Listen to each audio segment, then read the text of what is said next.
Family Fights with Kyle Harrison and Matthew Blumenthal.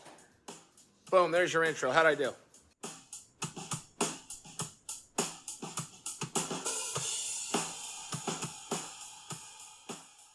What's up, everybody? Welcome back to the Family Fights podcast. Thank you, Chael, for that intro. As always, I'm Kyle Harrison, with you with my little cousin, Matthew Blumenthal. What's up, guys? How are you? And before we get into it today, I just wanted to say thank you to everybody for tuning in through 3 episodes. I just wanted to say thanks for being patient with us while we work everything out. Obviously, I'm not in a studio. I'm in my apartment. We finally got 2 microphones, so our sound quality's gotten much better. We got a lot of cool stuff planned for you. We have interviews coming up. We got some really good breakdowns for Fight Week coming up. We have some reactions to the cards coming up. So I just wanted to thank everybody for staying patient with us, sticking with us right in the beginning of our show. And we have a lot for you guys to look forward to. Matthew, you got anything to add to that? Yeah, just adding on to that, thank you guys. This is just a ton of fun for Kyle and I to do, and it's great that you guys can help us out and listen out. If you guys want to reach out on the socials to tell us anything that you guys want us to talk about or want us to do on the show, you can reach out at Twitter and Instagram at FamilyFightsPod or FamilyFightsPodcast@gmail.com. And thanks for the love and support. Let's get this pod started. Let's do it. So, as always, I want to start off with some current events. First thing I want to talk about, probably the biggest story of the weekend, is the featherweight title fight falling apart. Max Holloway is injured once again. This happened before his first fight with Yair Rodriguez fell off. But what do you make of this? I personally don't know what to make of this. I think this is really bad for Max Holloway's legacy. I think it's bad for Max Holloway's legacy because guys that get injured often always get the rap of the guy who might or might not show up. You see it with Dos Anjos, which we'll speak about later in the episode. He always kind of has a question mark next to his name even when he signs a deal. So I don't love this look for Max, but I think it's better than him walking into a third fight where he's lost the first 2 when he's injured. That's what I mean about his legacy. This third fight is very crucial for his legacy. Arguably, if he loses, you can make a really good claim that Volk is the featherweight GOAT, in my opinion, if he beats Max Holloway a third time. So, yeah, I just put Max Holloway's legacy as a note in there because I think this third fight is really crucial for his legacy. And like you said, it's important that he comes in good shape. Who do you think gets the fight? I don't know who gets the fight because, in my opinion, this is one of the weakest divisions because you have Max and Volk at the top and they are levels above everyone else, in my opinion. But it also confuses me because I see 3 through 11. I could really see when they fight each other, they could all beat each other, but I don't think either of them touches the top. I don't think Korean Zombie really deserves a shot. I mean, he's coming off of a 1-fight win streak. Yair's claiming he should get it. He came off of a loss, shares against Holloway. I think the most exciting option, which is also the most out there option, would be Oliveira dropping down from 155. I think that would be a great fight, but I don't know if Oliveira has the capabilities to do that, especially on somewhat short notice, especially when it comes to body weight. Yeah, we spoke about this earlier today too, but I think Dana White is not going to hand out too many double champ opportunities. I don't think he wants to devalue that opportunity in a sense, especially after Izzy Adesanya was unsuccessful with his last one. Yeah, I agree with that. I just don't see where else this division can go. And it's unfortunate because Volkanovski is so good and Holloway is so good, but it seems to just be a 2-man race all the time. And then you'll have these one-offs like Ortega coming in. He'll put up a fight for 1 round out of 5. And other than that, he's really nothing special in regards to Volk. So it's just a really tough spot for both of them. Yeah, today is Sunday. We're recording this episode Sunday night for release on Monday. And what I'm seeing a lot going around the rumor mill is that the Korean Zombie is going to get it. So we'll keep our eyes on that, and we'll update you with our reactions when the news comes out. Anyways, let's move on to our next topic. I really wanted to bring this up because I feel like the UFC is really trying to manufacture a feud between Francis Ngannou and Cyril Gane for the upcoming heavyweight unification bout. And I don't know if you saw all of the shit that Cyril Gane's coach and Francis Ngannou's ex-coach, Franz Ferdinand, talked about Francis Ngannou. Did you see that? I haven't seen as much as other people. I know what's going on. I'll tell you. Go ahead. I'll tell you what he said. He said in an interview about the video that came out recently of them sparring. You saw that, right? I did see that. And for anyone who hasn't seen that, you can find it on Instagram. He goes, "You want me to tell you the truth on the video? The video ends up with Francis Ngannou sitting down in the corner of the gym because he ate the knee of Cyril Gane in the liver. Knee on the body. He sat down. He was fucking exhausted, tired, took the knee, sat down. Cyril went to him. Brother, come up. Let's go. Let's keep going. Let's keep training. That's what happened at the end of the video. If you think that there's something special that you did in the video, please come on, talk." And this is directed at Francis Ngannou. So, wow. Yeah, and there was another quote going around where same coach said that Francis Ngannou was ungrateful and selfish and didn't give credit where credit was due as far as the coaches goes. So what do you make of this? Going into this heavyweight fight. Going into this, before you told me exactly what he just said, I had on my page of my notes here asking a question if Fernando Lopez crossed the line. And now I'm thinking 100% he crossed the line. Because in my opinion, that's Gane's job to do. It's Gane's job to push a fight. It's not the coach's job to push a fight. The coach's job is to train his fighter.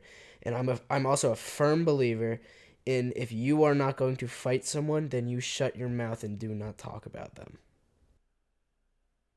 I like it. Yeah, I mean, you look at coaches like Trevor Whitman who go out and openly say that they don't want fans. They don't want to be in the spotlight because it's not about them. It's about their fighters.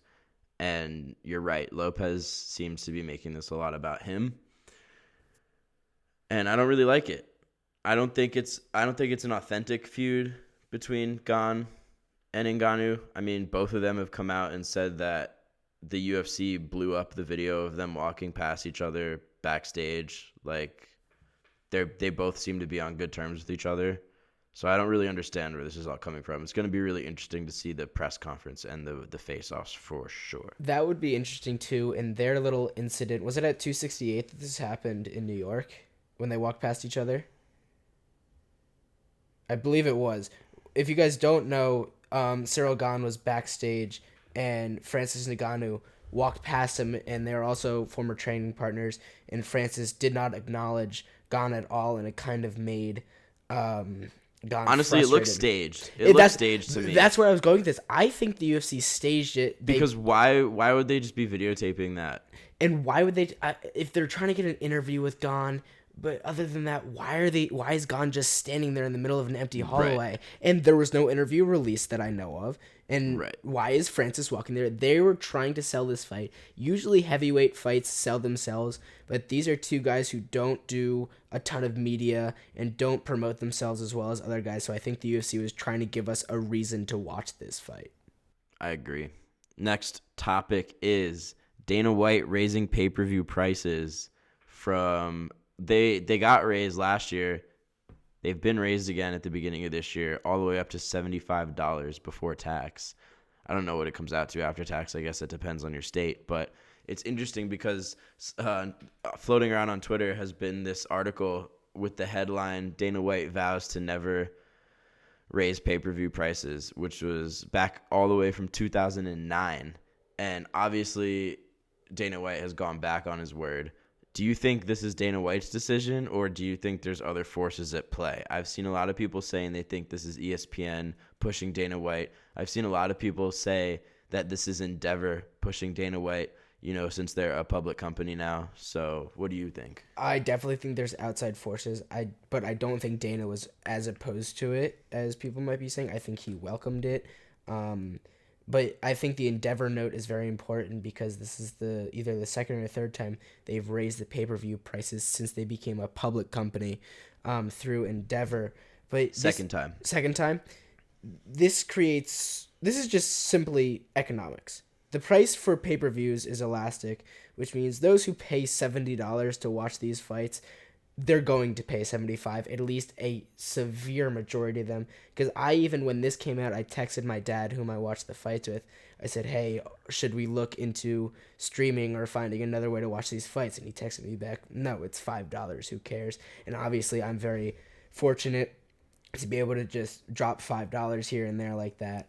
But I think there's not going to be a ton of people who don't pay 75. Sure, we might bitch about it, but also the 1 or 2% of people that stop buying it, that cost will be covered by the other 98% of people who pay the extra $5. I agree. And my thing with buying the pay-per-views, when I first started college, I streamed every card because I didn't have money to spend. But honestly, I got so tired of the streams crapping out and not working all the time. It was so fucking annoying. You would miss like crucial moments of the fight. The stream would just freeze. So annoying. So at this point, I have so many friends that are into UFC that we buy the pay-per-views and we split it between 10 plus people, and everyone ends up paying Exactly. $8. It's nothing. You can split it, and if this means so much to you that you don't want to pay the $5, use that $5 in gas money and drive your ass to a Buffalo Wild Wings or something, or a pub where they buy the pay-per-view, and go watch it with a bunch of people, which is fun in its own way to watch fights with other people. And I mean, sure, this might open up some more streamers, but like Kyle alluded to, the streams crash often and they are not as high quality as the actual pay-per-view. And look, if you're okay with that, do your thing. We got nothing against you guys who like streaming. I just like to watch my fights in HD, and I don't like when they freeze. So it's That's worth fair. the money when I split it with my friends. End of story. Next topic. Sean O'Malley refusing the Cody Garbrandt fight.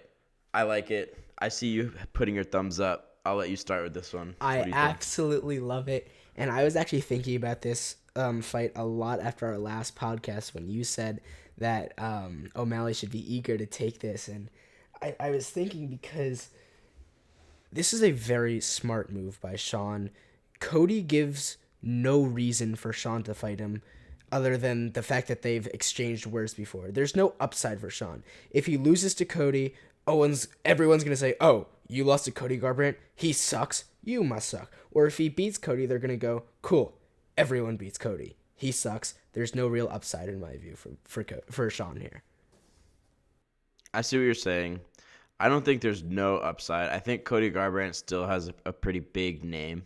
People like him. He's been a star for a while. So I do lean to agree with you in the fact that there are a lot of better fights that Sean O'Malley could take with a lot more upside potential, but I don't think there's no upside in the Garbrandt fight. With that being said, I do think I saw Michael Bisping said this today or yesterday that Sean O'Malley may very well be the biggest star at 135. What do you think about that? I wouldn't call him the biggest star. I would call him the most marketable fighter, which marketable fighters is exactly what Dana White's looking for, and you can even see that when Sean was on the Contender Series. He always says, I'm looking for that guy, and Lauren Sanko said, who's that guy? And Dana said, Sean O'Malley's that guy. A showman. For sure. All right, moving on to our next topic. We're going to talk about some new matchups. We were treated to lots of cool announcements over the past week since we dropped our episode where we match made for the upcoming year. Well, it's not upcoming anymore. We are in 2022. I hope everybody's new year is off to a good start. With that being said, the first and biggest possible matchup to be announced. I see you throwing your hands up, so I'm going to let you start with this one again, but it's Khamzat Chimaev versus Gilbert Burns. What do you think about this? Dude, I am ecstatic for this matchup, mainly because that's on 273, which is in Brooklyn, which means I'm going to have a chance. I'm not saying I'm going to go see it, but I have a chance to go see that, and if I could see Khamzat Chimaev fight, and well, he's not even the champion yet, that would be really cool for me to say, but I'll let you start it off with the actual matchup. Yeah, I think this is the best matchup they could have made for Khamzat Chimaev, to be completely honest with you. I know he was one of my picks last week for matchmaking, and Burns was last on my list for him. But after looking at it, when the UFC announced it. I just think it's really smart. We'll talk about it more during fight week, but what's your initial reaction? I'm not on my phone, just on Instagram. I'm looking to see Khamzat's ranked 11th, and the reason that didn't think this was going to be a possibility, I know last podcast I talked a lot about some other matchups that he could have, including the Magny one, which I thought should have been made, because I did not think that they were going to give Khamzat a guy ranked at number 2. But they did, because I think they're trying to grow him as a star. But also, like we alluded to in a few podcasts, the UFC seems to not like Gilbert Burns, and they're trying to get him out of the door. And I think the UFC purposely creates matchups where they as a company benefit more if one guy wins. And that's why you don't see the up-and-comer versus up-and-comer, because if Khamzat wins this match, the UFC will be able to come out and say he beat the number 2 guy in the world. He's ready to be in the title picture, and they can basically say goodbye to Gilbert if he loses to an up and comer, because they seem to want to do that. But if Gilbert ends up winning, now they have a 35-year-old guy who technically deserves a title shot, and he doesn't really pose a huge threat to Usman. I think he poses a good threat, because I think Usman's performance against Burns the first time was insane, and it might not be repeatable. But Gilbert had success, but I don't see him being a massive threat to Usman. I agree. Next fight, another fight that probably excites you, a fight that surprised me. We got Derrick Lewis versus Tai Tuivasa. This one really surprised me. I thought they were going to give Tai Tuivasa a little bit slower of a rise, just because of the fact that he's so marketable. You know, I didn't think they were going to throw him into the fire so early. I thought we would see him get a little bit of the Sean O'Malley treatment, where he would work his way up the rankings very slowly. I would have liked to see him get an Augusto Sakai fight, or he just won an Augusto Sakai fight, my bad. I would have liked to see him get a Rozenstruik fight, or, you know, a more winnable fight, just so we could see a couple more shoeys. But I think Derrick Lewis poses a big threat to Tai Tuivasa. I don't know if Tai Tuivasa is really going to take him seriously, and I think that's a big problem for anybody fighting Derrick Lewis. What do you think? In the podcast last week, we matchmake for some people of our choosing, and I chose Tai Tuivasa. And the reason I didn't have Derrick Lewis in there was because I thought that Lewis was too high ranked to give Tai Tuivasa right away. And I agree that he might still be a little too much for Tai to chew right now. But then again, I don't think that Tai will overlook him. I think Tai is very grounded in himself and realizes everyone poses a threat, especially at heavyweight, where really any guy can knock anyone out. And I think there are two major possibilities for this fight. It's either Lewis just if one punches Tuivasa to sleep, or Tuivasa literally kicks the shit out of him. And what I mean by that is, if you guys haven't seen Bam Bam fight, he throws some nasty leg kicks, and Lewis is already a slow starter. So if Bam Bam can use his kicks to damage Lewis, I could see him putting him away early. Cool. Next fight, you mentioned him earlier, RDA versus Rafael Fiziev. What do you got? I like this fight, the Battle of the Rafaels. It's kind of the classic old guard meets the young gun coming up. I love this fight for Fiziev. I personally think that Bobby Green actually beat him, but that's long gone. And the question, his last performance erased that. His last performance with Riddell, I have that later in my notes, was phenomenal. Completely erased that. That made me fall in love with Fiziev, or Fiziev. Is that how you pronounce it? I don't know. I just say Fiziev. All right. But yeah, sure. Fiziev, if you're listening to this, let us know, I guess. Our apologies. But like I mentioned earlier with RDA, it's always a question if he shows up. There's been a few times where he doesn't. And this is a tough fight because RDA is 2-4 since 2018. And one of his wins is against Paul Felder, who stepped in on about 6 days' notice, and he couldn't even finish him. So I don't really know where to stand with RDA, because clearly he's a legend, but I don't know what else he has left in the gas tank. I agree.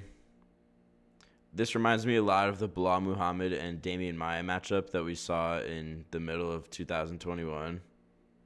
And I think we're going to see a similar result. It's just Rafael Fiziev will probably knock out RDA. Yeah, and Fiziev is one of those guys that the UFC likes, and I believe this is also one of the matchups where the UFC wants Fiziev to win, because Fiziev is very marketable, which we already spoke about. You need to be a marketable fighter. He's fun for sure. He's fun, and he seems to have already captivated the fans across the world.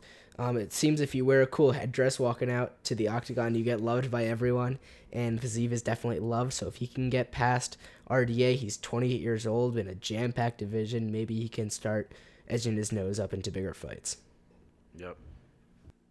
Next fight. This one could be fun. Probably won't be. Looks boring on paper.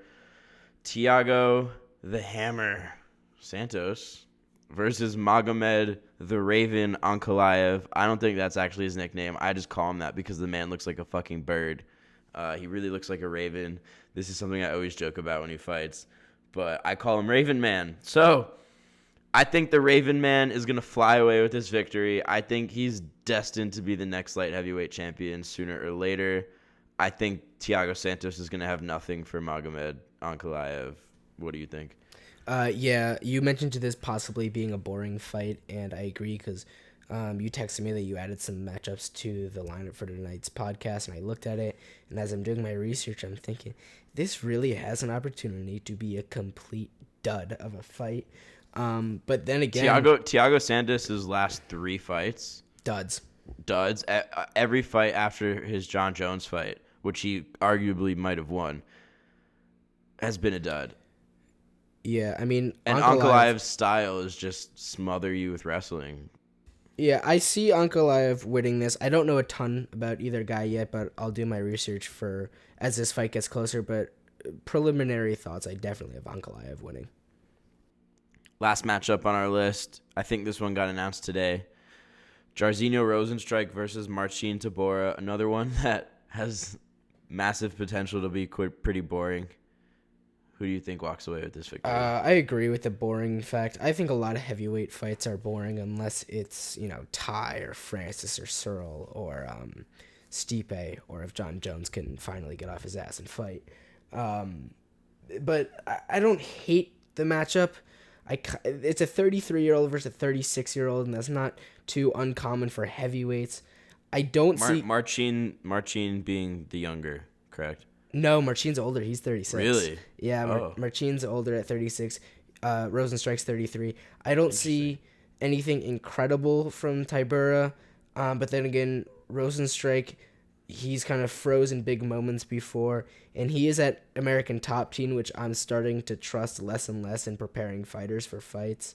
And Rozenstruik is up and down. Don't see a lot from him either. It could be a boring fight and maybe a sub win for Tybura. He's had a few of those. I see. Yeah, I don't really know how to pick this fight yet. It's too early. I haven't done my research. Yeah, me neither. Let's move on. Our last topic of today's short episode, as we wait for Thursday's episode where we break down the fight card that's finally coming on Saturday. It's finally fight week. Let's just have a moment to praise that. It's finally fight week. Anyways, we're keeping it short and sweet this week so we can get to our research, so we can give you guys the best breakdowns possible. I'll give you some good betting advice. Matthew won't because he's only 17. Wink, wink. Anyways, we're going to have a little debate for you guys. We're going to talk about who is the MMA GOAT. Not the UFC GOAT. MMA GOAT. Oh, threw a little curveball. I didn't even think about that, but I think my answer still stays the same. Okay. Do you want to give it to me first? I have Georges St. Pierre as my GOAT. Yeah. I mean, I think it's pretty hard to argue against that one. I mean, I'll play devil's advocate here with a lot of people are going to say John Jones, so I'll let you start off with telling me why GSP is the GOAT, and I'll try to figure out why you might be wrong, and then at the end I'll tell you some stuff that I had. I mean, GSP was just very dominant in his time. You could say that about everyone. I made a list of 6 potential GOAT candidates. I had 4. Khabib, John Jones, GSP, Anderson Silva, Demetrius Johnson, and Fedor. All 6 of them were dominant in their times, but GSP was just different. I mean, he was dominant in a boring way, almost, which to me as like a martial artist and not just a fan is almost, I can appreciate that more. Do you know what I'm saying? Yeah, I know exactly what you're saying, and it's kind of when GSP won. I was not an MMA fan at this point. I was a little too young for it, but I'm guessing it was kind of GSP won again, surprise, surprise. Exactly. Him and Demetrius Johnson were the same way. Like when Demetrius Johnson and GSP fought, like the result was already almost a foregone conclusion. There was almost no point in making odds for the fight. It's kind of like Izzy against anyone except for Whitaker. It's kind of like, oh, he got Vittoria again, clearly going to wipe the floor with him. Oh, he's getting Paulo Costa, he's probably going to wipe the floor with him, and it was like that every time. I don't think we could put Izzy on this level yet. No, don't get me wrong. I'm not saying Izzy's the GOAT. I'm saying he's in that category of every time he gets a title fight, unless it's against Whitaker, everyone's like, oh, yeah, Izzy won that. So GSP had 10 title defenses. He also became the middleweight champion, although not a simultaneous double champ. He held belts in 2 weight classes, which is impressive. But GSP wasn't my pick for GOAT. He was or was not? Was not. He was not? He was not. Oh my God, who was your pick? I mean, it's hard to find cons in the argument for why GSP is GOAT. Maybe you could argue that his strength of schedule was weak, but he beat dudes in their prime like Matt Hughes, like Carlos Condit, like Jake Shields. Those are all really impressive wins. Anyways, my GOAT pick was Fedor Emelianenko, and people are going to laugh at this because he wasn't great in the UFC, but man, in Pride, he was dominant and he was terrifying. He's no doubt the greatest heavyweight in MMA of all time, and he's my pick for GOAT. I'm going to be straight up. I've not seen a ton of Fedor in my time. I'm still a little young for him. I've seen more than others, but one thing that I've seen over the last few years, and you can correct me if I'm wrong, I see kind of the same thing with Anderson Silva, where they were so dominant in their time, yet their losses towards the end of their career and their path tarnished their legacy a little bit. That's my con for why he is not the GOAT, is that he took some terrible beatings late in his career, and they really overshadow the work he did. But, I mean, just to put it in perspective, he's not necessarily the UFC GOAT, like I said, but he's definitely the MMA GOAT. I mean, he was unbeaten throughout the UFC heavyweight title runs of Rico Rodriguez, Tim Sylvia, Frank Mir, Andrei Arlovsky, Randy Couture, and Nogueira. So the belt changed between all those guys, and in that whole time, Fedor Emelianenko did not lose one fight in Pride. And Pride is not easy competition. During this time, Pride was competing with the UFC pretty heavily. Lots of people were watching Pride. People were coming to Japan from all over the world to compete. It was a big deal. So that's why Fedor's my pick for GOAT. And I feel as if I still have GSP, but I'm going to speak to those listening that say John Jones is the GOAT.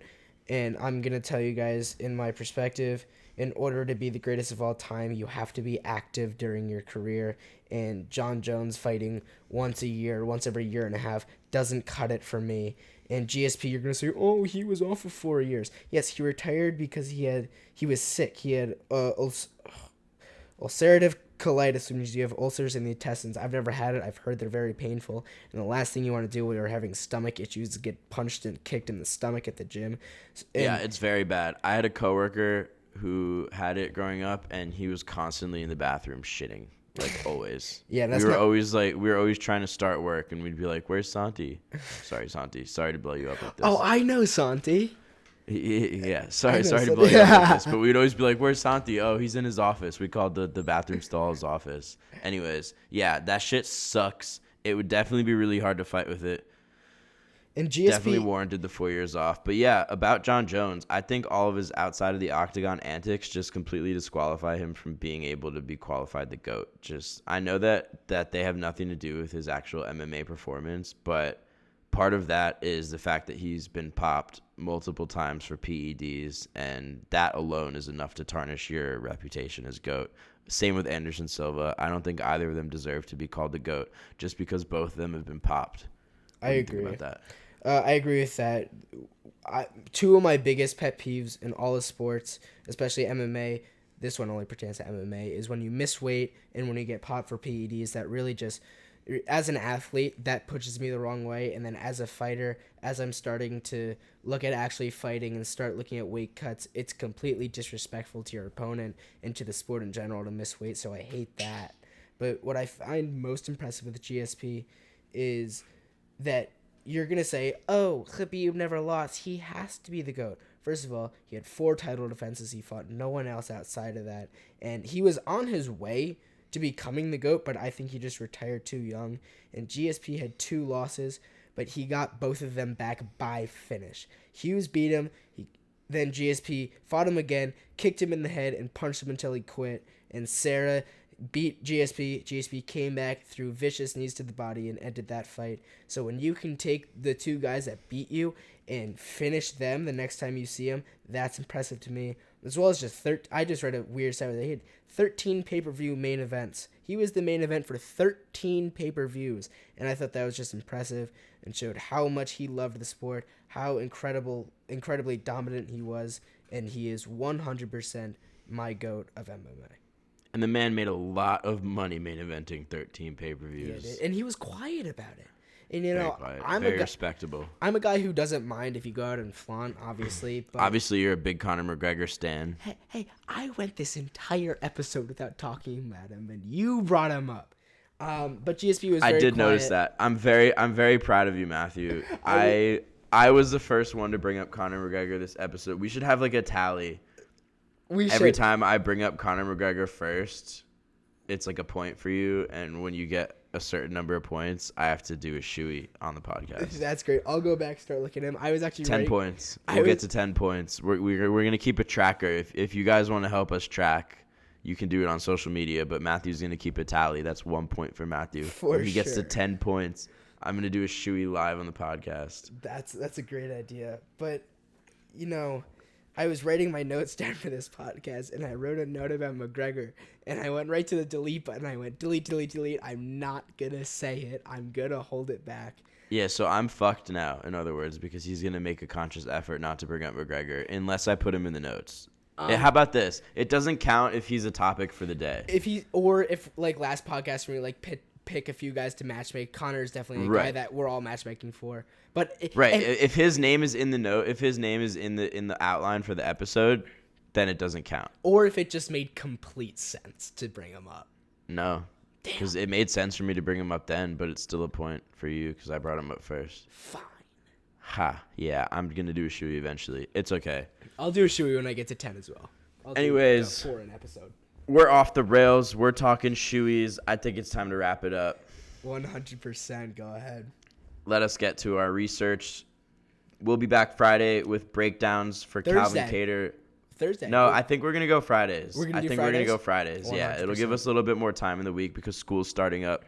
It'll give us some more time in the week to get our research down and record, bring you guys the best podcast possible. So that is on the record now. Monday and Friday releases. Just now that fights are starting, I want to give you guys a rundown of what the schedule is going to look like. Monday, we're going to be reacting to the card that happened. Probably going to be recording these episodes on Sunday, so it's going to be fresh in our heads. We're going to be talking about what we got right in our breakdowns, what we got wrong, what kind of awesome action happened over the cards, and just our general reactions of the fights. And we're going to let you guys know what we think about that. And then Thursdays, we're going to be breaking down the Fridays. Thank you, Matthew. Fridays, we're going to be breaking down the fights that are coming up on Saturday, giving you guys some of our favorite bets if you are into that. So hopefully you can go make some money with us on Saturday. Yeah, with that, I think we're out. Thank you very much. This has been the Family Fights Podcast, Episode 3. I'm Kyle Harrison with my little cousin, Matthew Blumenthal, as always. Thank you, guys. Have a good day, everyone. The Family Fights Podcast will be releasing every Monday and every Friday now. In the episodes, we will look back at the most recent card, give updates and opinions on the UFC and other MMA news, as well as matchmake and tell you what to look forward to in the next card. Our Instagram and Twitter is The Family Fights Pod, and you can reach us via email at familyfightspodcast@gmail.com.